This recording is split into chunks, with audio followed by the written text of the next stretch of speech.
Yo, what is going on, homies? It's your boy Stumped back from the OPTC video, and in today's video we have the one team versus all against the worst 10-star KIZUNA of all time for the 6+ Zeph FOLM Z celebration. In today's video I have two one-for-all teams for you guys that utilize a friend captain AIN and not a friend captain AIN. The team is exactly the same, just one variation uses Sabo and Ace as a friend captain, and the other variation uses AIN. So we're going to start it off with Sabo and Ace. Like I said, the team is exactly the same. It just rocks a little bit differently. You use specials at different times, and you do things in different orders to maximize what you can from the team. Now, I did change this team from the preparation video, so if you guys have been trying this, I do apologize. But look, Suicide Stat, it reigns supreme. I did bring Luffy and Ace onto the team. It's very weird. Luffy and Ace were a really good option for burn, but unfortunately, because they rotate orbs, that interrupt triggers first. It's a little bit finicky, but we are starting with strength, and they are basically going to remove the bind on stage 2. Utilizing them on stage 2 gets around the bind. No, it doesn't. Not against strength. Sabo and Ace do. Sabo and Ace get around the bind. We're just going to use the Luffy and Ace special here, literally just because we want the burn, and we just want to do a little bit extra damage, so that way we can easily kill here. On the strength variation, we have some pretty good color affinity. Ideally, you don't want to switch into Ace. You want to actually stay as... Oh, wait, this is the one of every color run. Okay, my bad. This is not strength. This is the one of every color. So this particular run is super wonky because if you rotate your orbs on the final stage, they rotate them back to bomb. You can't actually make bomb orbs favorable unless you have a captain that does that, because you get that annoying debuff that sets them all to 0. So what we do here is we actually use the Germa support on Sanji Pudding. That was another change that I actually made. Big ups to that support, because Tanimals are the only orb that isn't unfavorable. So as you can see there, we managed to kill. I don't know how well this team's going to rock past level 30, but it still does have attack, orbs, color affinity, chain lock, conditional boost. So look, it might do bits, so we'll see what happens. On to the next variation. Alright, so on to actual strength now. This is what the team actually looks like as well. So I do apologize if you guys missed it when I was sort of rambling away at the start of the last particular clip. Like I said, Luffy and Ace got added to this particular team, mainly so they can get around block orbs for this particular stage. There are block orbs on the final stage. It's very, very annoying. And the barrier on stage 2 is a little bit of a problem as well. So you can actually use Whitey Bay on Luffy and Ace if you want to for that previous variation, if you like.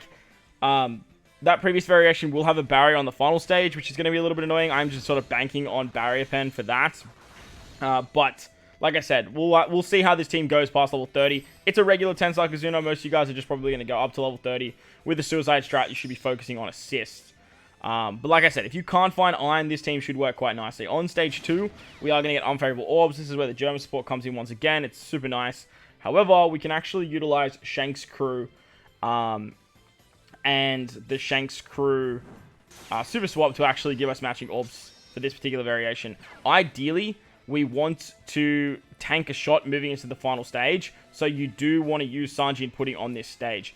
For this variation, what you can actually do is you can actually not worry about swapping Shanks thanks to that Germa support. Get base stats with Shanks Crew as a quick unit, and that way you can actually get a bigger conditional booster with Luffy and Ace on the final stage. Don't worry about that buggy support. I was trying some other shenaniganry for the int variation. You can take that off. It doesn't matter. And ideally, you kind of want to start as Sabo, to be honest. If you start as Sabo, you can switch into Ace, and that way you actually give color affinity and you have an extra hitter for this particular variation alone. For the other ones, you don't need to really swap, so there's also that benefit as well. But for this particular variation, Ace and Sabo can rotate the block orbs as well. When you run the AIN team, you can't. That's why Luffy and Ace sort of came into the fold here. Luffy and Sabo and Ace are going to be a 3-turn orb booster, which is very handy because after level 30, there's going to be a damage limiter. We have a pretty big conditional with Luffy and Ace, which is awesome. And then to remove defense up, we have the Kuja Pirates. AIN really doesn't hold that much of a place for the Sabo Ace build, but she definitely helps out a lot more when we are running an AIN friend captain. Ironically, AIN helps an AIN team. So this fight wasn't too challenging, and like I said, you can actually get more damage if you start with Sabo as your captain. Alright, finally we have the int fights. Team looks exactly the same. As I mentioned, Shanks Crew doesn't need that buggy support. You can take the buggy support off. I was trying some interesting shenaniganry for this particular fight on stage 2 because there is defense up. And that way I would save the Kuja Pirates special for the final stage. But like I said, this particular team is exactly the same as what we're going to rock with AIN. It just looks a little bit different. I understand this is probably very confusing watching this, but like trying to remember this back from running it today, I'm actually struggling because it was like this content honestly was rough. It's a rough time out there. So hopefully you guys can put something together because yeah, it's a tough one. If you guys want to see just single teams for all of these, please let me know in the comment section below. On the in variation, we are staying as the quick variation of Shanks Crew once again. This particular variation doesn't need color affinity. We don't have anyone that has color affinity. You can switch with Shanks into Shanks Crew, but you don't really need to because Sabo and Ace's all boost won't actually boost Shanks Crew anyway. So having the base stats is just better than actually having the color affinity from Shanks Crew. But Kuja Pirates are going to remove the defense up on this particular variation. I tried to tap through it with 50% defense reduction. It was too much. Even with an all boost and color affinity, chain lock, and attack boost, it was still too much, which was kind of wild. But if you use Kuja, you can actually just remove the defense down and you are fine. AIN's going to remove the 6 turns of defense up anyway, so you don't really need Kuja on the final stage, provided your captain is a quick unit, so that way you get the extra conditional boost of Luffy and Ace. So Luffy and Ace in their dual form are going to give you a conditional booster quite nicely. You do need the Mr. 3 support for this particular team, so AIN gives you 6 turns of damage reduction and defense up removal. That's pretty essential for this particular build. This fight doesn't actually need the pudding special for the final fight. You can sort of just tank the damage regardless. And yeah, it was all hunky-dory from here. So like I said, you have orbs, you have attack, color affinity, base stats, and a chain lock. This particular team doesn't actually have any color affinity, like I said. And to get around resilience, we have Shanks Crew turn damage. So that was the Sabo Ace and Shanks Crew rendition. If you guys don't have 6+ Shanks Crew, but you have Sabo Ace, you can flip the... No, actually, you can't. I take that back. You can't do that because of Luffy Ace. But the team worked very, very nicely. If you can find AIN, though, you can actually get a lot more ticket gains. And look, if you can find AIN friend captains, I would highly recommend bringing an AIN friend captain. Like I said, if you guys want to see some more content on this 10-star KIZUNA that doesn't use AIN friend captains, just with standalone teams, if you guys want to see another one team versus all that uses no AIN friend captain, let me know in the comment section below. I'll probably be more inclined to build single teams to help you guys out, because that's going to be the best way if you are sort of a newer to mid-game player.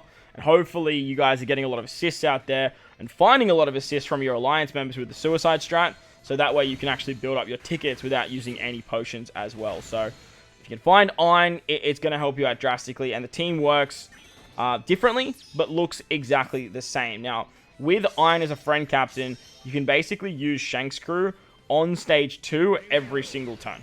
It works very, very nicely.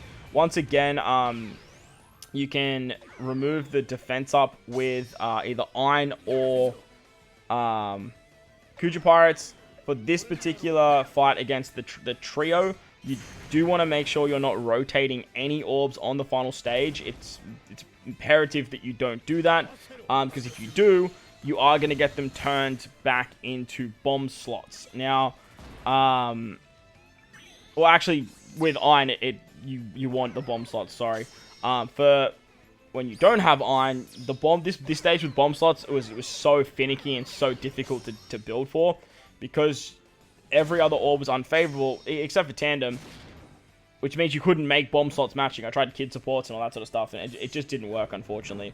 But Sanjin Pudding worked great on this team anyway, because with the German support, you lose the bomb slots, but then if you just use their special on the final stage, then you're going to get the bomb slots back, and it also allows you to tank the damage. If you apply a burn against Kizaru, he makes bomb slots equivalent to a 2.5 times multiplier, which is awesome because AIN makes them matching. AIN can then extend color affinity. She can extend the orb boost that she gives. Kuja can then be a conditional boost We have an attack boost with Kuja as well, and then we're pretty much just in good stead. Iron's going to hit very, very hard on this stage, so that way you don't have to like worry about what taps you guys are doing, but I would ideally tap with Iron last. Well, you know, it doesn't really matter because of the chain lock anyway. Alright, so onto Strength now. Strength isn't the most challenging, provided you have Sanji and Pudding, but with the Iron team, you don't really need Sanji and Pudding. This is definitely going to be very challenging after level 30 because of the damage limiter that will come into play. But if you have a friend Captain Iron, you can technically use her special on turn 2 if you don't have this Sanji and Pudding. That is definitely something to note. Sanji and Pudding are sort of there as luxury, so that way we can get more damage on the 3 turns for the strength variation for the level 30 plus. But right now, it's a little bit annoying. Something interesting, though, is Luffy and Ace actually triggers the super type of Iron with 6 shooters, even as Luffy. You're technically not a shooter, and it actually triggers anyway, which is so funny. On the strength variation, you do want to switch with Shanks Crew. You get the 3 turns of color affinity that way. Shanks is a cerebral character, so Iron actually still boosts Shanks. So that's really, really nice and allows Shanks to actually get a nice chunky buff. You do want to tank the damage moving into the final stage. You do need the end of turn damage from Shanks, so make sure you are using those specials of Sanji and Pudding and Shanks Crew. If you aren't using Sanji and Pudding, you can actually use the Iron special and Iron super type there, so that way you get 3 turns of an orb boost and you can actually carry it into the final stage. She'll actually extend the color affinity as well, which is very, very nice. So that way on second turn after 31, you'll be absolutely fine as well. Taking on Kizaru on the final stage. Luffy and Ace are going to get around the block orbs. It's a little bit of a shame that we have to use them straight off the bat. You can use the Brulee support on them, though, if you want to. That'll just rotate the block orbs for you. Brulee is super nice in that regard. And then that way, you can save them for the second turn, and that way you'll actually get an attack boost with their special. Plus, you can switch back into the crew for Shanks Crew. Or you can't actually, because their Shanks Crew attack boost will kick in. You'll get a conditional boost with them, I guess, if you wanted to sort of stall on one turn. But as you can see, they rotate the block orbs. Kuja Pirates is going to give you a conditional boost, which is super, super handy, and you can easily just kill there. Finally, we have Int, and against Int, the team looks exactly the same. Shocker. I know, it's baffling to me too. As you can tell, I'm incredibly excited about this particular KIZUNA. I just cannot wait to play it for the next couple days. Like, I'm over the moon, as some might say. No one around here, but some might say. As for the Int variation, Ayn pretty much covers you for everything on the final stage. She works quite nicely, and you actually have type advantage with Shanks Crew, as Iron boosts cerebral characters, as I mentioned in the previous fight. So that's super nice. You can actually get a little bit of extra color affinity. Remember, Iron does rainbow damage as well, so that makes her very, very good. And like I was saying, if you guys can find Iron friend captains, bring Iron friend captains, because it is going to help you guys out so much with getting tickets. Like, I normally run Momo teams and Marco teams for my assists, but look, if I can find Irons, I'll probably really run Iron, because I just don't want to play this KIZUNA any more than I have to. It's very tedious and finicky content. With an Iron friend captain, it doesn't seem all that bad, but even still, it's not that great. You want to use the Iron special on turn 2 for the invariation and use the super type, so that way you carry over the orb boost.